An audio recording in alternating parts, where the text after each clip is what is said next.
الدنيا والعقبى اللهم صل على سيدنا محمد عبدك ونبيك ورسولك النبي الأمي وعلى آله وصحبه وسلم تسليما في قدر عظم ذاتك في كل وقت حينما بعد. Berarti elek itu bukan fitrah, artinya bukan sesuatu yang asli sejak awal, tapi itu mesti barang baru.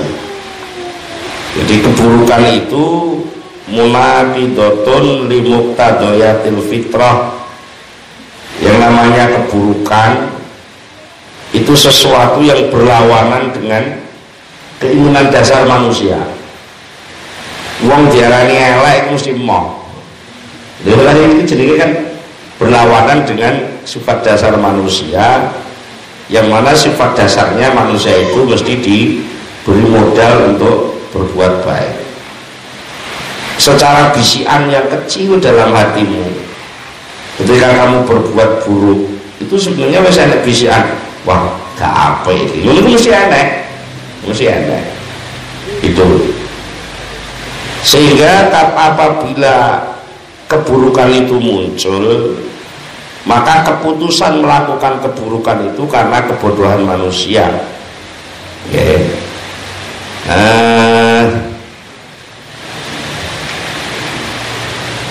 Jadi bukan sebagaimana yang banyak orang mengira bahwa keburukan itu Allah yang mendatangkan.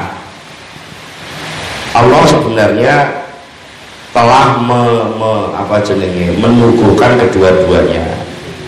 Baik dan buruk itu disuguhkan kedua-duanya, hanya disuguhkan. Lalu Allah memberi modal kepada manusia berupa keinginan untuk baik. Ya, berarti secara magnetik awal manusia itu cenderung untuk berbuat baik. Lah kok orang ini berbuat jelek, pasti ada alasan-alasan selain fitrah. Nah, ketika ada alasan selain fitrah itu muncul, ya sudah, Allah tinggal melanjutkan apa yang sudah muncul di hati manusia itu. Karena itulah Allah menyatakan dalam satu ayat di surat An-Nisa, ma asabaka min hasanatin faminallah wa ma asabaka min sayyi'atin famin nafsik wa ma arsalnaka linnasi rasulan wa arsalnaka linnasi rasulan wa kafa billahi syahida. Ma utawi apa ae asoba kang ngenani apa maka ing sira, asoba kang ngenani apa maka ing sira min hasanatin saking kebagusan, iku faminallah maka saking Gusti Allah. Wa ma asoba min sayyi'atin, wa ma utawi apa ae asoba kang menimpa ka ing sira, asoba kang menimpa apa ma min sayyatin saking keelekan, ya famin nafsik mongko saking awak sira dhewe. Jadi yang jelek itu mesti munculnya dari dirimu, wa arsalna lan ngutus sapa ingsun Allah ka ing sira Muhammad linasi maring menungso, ngutus rasulan yang dadi utusan, wa kafau billahi syahida, wa kafalan cukup billahi kelawan Gusti Allah apane syahidan oleh dadi saksi. Jadi apa yang baik itu semuanya pertolongan Allah, tapi apa yang buruk itu muncul dari pilihanmu, karena kebodohanmu, karena kelemahanmu. Walakin kalau ada yang tanya, Dari mana datangnya kebodohan itu? Dari mana datangnya kebodohan itu? Ya dari keaslianmu itu. Karena memang kamu aslinya nggak bisa, sejak awal memang nggak bisa, ya berarti ya keaslian sifat kelemahan manusia. Innaha saat temene ru'una, kebodohan itu datang dari sumber yang satu, apa? Yaitu al-istikbar alal haq. Penyebab orang itu ru'una, apa tuh ru'una? Ru'una itu goblok tapi gayanya kayak pinter, itu jenenge ru'una. Jadi ru'una itu mengatur sesuatu disesuaikan dengan keinginan tapi lalu melanggar kebenaran, itu namanya ru'una. Apa jadi nggak butuh bener, iya, nggak butuh bener. Loro tambah loro wis bener papat gak lah, cara aku pangkat 5 ae. Ngono iku jenenge apa ya? Ini goblok banget.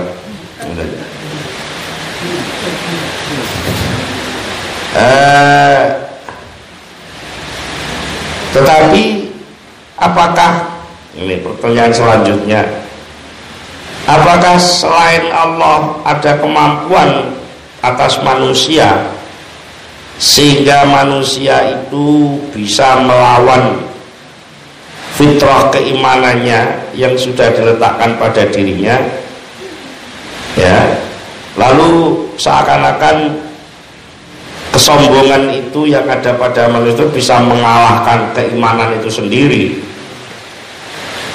Jawabannya adalah harus ditafsir, harus dirinci. Bisa dijelaskan demikian,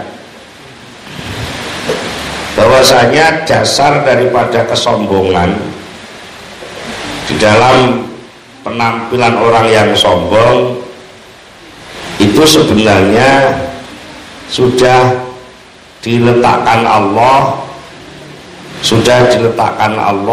di dalam orang yang sombong itu, dari nikmat merasa punya diri yang hebat.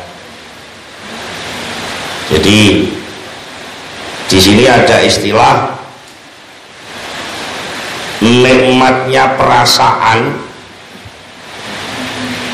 nikmatnya merasa bahwa dirinya hebat. Itu yang meletakkan juga Allah. Tapi orang ini lalu cara wong kebeken perasaannya, sehingga tidak ada kesempatan nikmat iman yang muncul. Jadi tertekan oleh nikmat. Sebenarnya nikmat, orang wujud itu kan nikmat, wong wujud itu nikmat, diri muncul menjadi diri itu nikmat.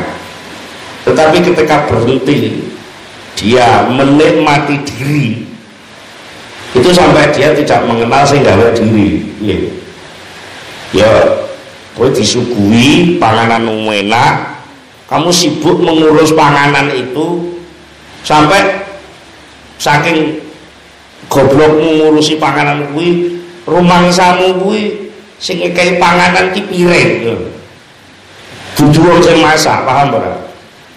Mergo kowe ning delok nyatane panganan iki ning piring ora ning tangane sing masak, ngono to. Sing masak iki ngaku-ngaku tok, nyatane saiki sing tak sinduk iki piring.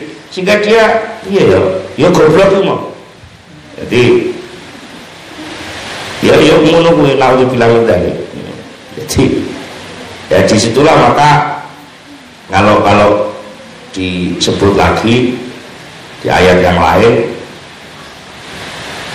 innallaha yudhillu man yasha. Allah itu membuat suguhan-suguhan ini memang mudah sekali orang terjebak. Nalika ngrasa nikmat, orang cenderung terjebak pada nikmat, lalu tidak ingat kepada yang memberi nikmat. Jadi Tapi Allah menjanjikan juga wa yahdi ilaihi man anab. Allah menunjukkan kepada orang yang mau kembali kepada Allah. Wa yahdi ilaihi man anab, yaitu orang yang beriman. Jadi antara iman dan kafir itu kedua-duanya disuguhkan oleh Allah. Nah,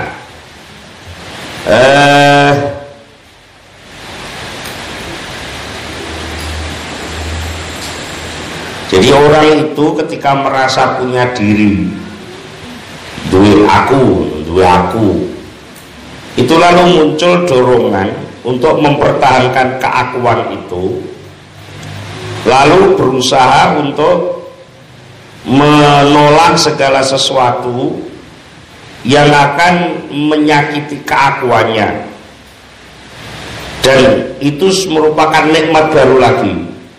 Kabeh dadi nikmat sakjane. Jadi itu adalah nikmat yang diberikan Allah kepada setiap manusia, bahkan setiap wujud. Wong ki anggar urip itu penak ora? Nah, ketika wis ngrasa urip iku penak, maka manusia diberi kemauan oleh Allah. Apa kemauan apa? Kemauan untuk menjaga hidup itu supaya tidak rusak. Iya, ora enak wong urip kok terus wis ngene ben rusak, ora enak. Mesti segala sesuatu, apalagi kok sampai menghilangkan hidup, mengganggu saja dia berusaha untuk menolak. Tetapi ada bolak-balik musuh yang jenenge setan itu membisikkan bisikan-bisikan untuk mempergunakan keakuan itu disebul sedemikian besar sampai kegeden. Iya, termasuk engko apa-apa sing perintahe Allah sing ngganggu kesenengane dhek iki sing bisiki setan lho. Kowe urip ta ya, cara dijawab. Kowe urip ta ya. Lah urip ku butuhe seneng-seneng apa susah? Ya kudu seneng, wong urip kok susah ya apa. Lah kowe saiki lagi enak-enake ndelok TV itu seneng apa ora? Ya seneng. Lah nek kowe dikongkon salat ora enak, ya tolakan lho ora enak. Ngono dadi logika itu dibalik demikian rupa oleh setan, sesuatu yang sebenarnya itu nikmat. Lalu kalau itu digunakan yang benar dengan iman, maka nikmat itu akan tumbuh menjadi nikmat yang lebih besar itu saja nih. Tapi bergondek ruunah goblok itu mang dibisiki setan muni ngono. Lah iki penak ndi to? Turu terus karo